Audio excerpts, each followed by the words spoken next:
வீட்டுச் சுவரில் முளைக்கும் செடிகளை உடனே களைய வேண்டியதன் அவசியம் என்ன என்பது பற்றி இந்த பதிவுல பார்க்கலாம். நம் வீடுகளின் உட்புறத்தை நன்றாக சுத்தம் செய்து பராமரித்து வைத்துக் கொள்வோம். ஆனால் வீட்டின் மேல் மாடி சுவர், தொட்டியின் உட்புறம், கிணறுகளின் பக்க சுவர்களில் வளரும் செடி, கொடிகளை அகற்ற தவறிவிடுவோம். அவை எட்டாத உயரத்தில் இருப்பதால் நம்மால் முடியாது என அவற்றை விட்டு விடுவோம். கிராமப்புற டவுன் வீடுகளில் என்னதான் சுண்ணாம்பு, பெயிண்ட் என அடித்தாலும் பெயிண்ட் கலர் மாறி, ஆங்காங்கே சுவர், சிமெண்ட் இடைவெளியில் செடி முளைக்க ஆரம்பித்துவிடும்.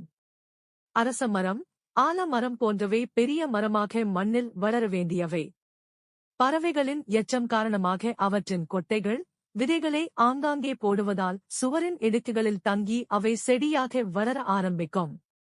ஆரம்பத்திலேயே இதை பார்த்து செடியாக இருக்கும்போதே வேரோடு எடுத்துவிட்டால் பிரச்சனை இல்லை.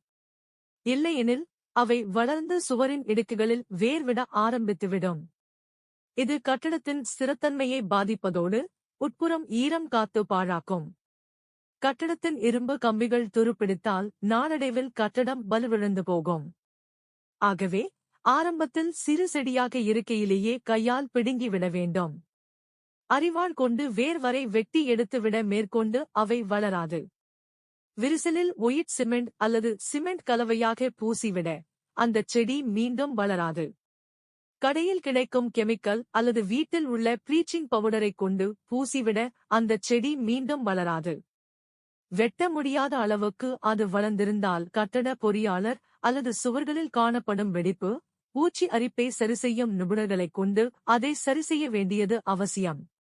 அவர்கள் அதற்கு தகுந்த உபகரணங்கள் மற்றும் ஆட்களைக் கொண்டு செடிகளை வேரோடு எடுத்துவிட்டு கெமிக்கல் கலவை கொண்டு பூசி விடுவார்கள். கட்டடத்தில் நீர் உட்புகாத வண்ணம் கவனம் செலுத்த வேண்டியது மிகவும் அவசியம். சமீபத்தில் எங்கள் பழைய வீட்டின் மேலே வளர்ந்த செடியால் நீர்க்கசிவு, ஓதங்காத்தல் பிரச்சினை இருந்தது. அதை இன்ஜினியர் வைத்து சரிசெய்த போது இதையெல்லாம் அறிய முடிந்தது. தற்போது பெய்த மழையால் எந்த பிரச்சனையும் இல்லை. Thanks for watching this video. Please subscribe our channel. Thank you.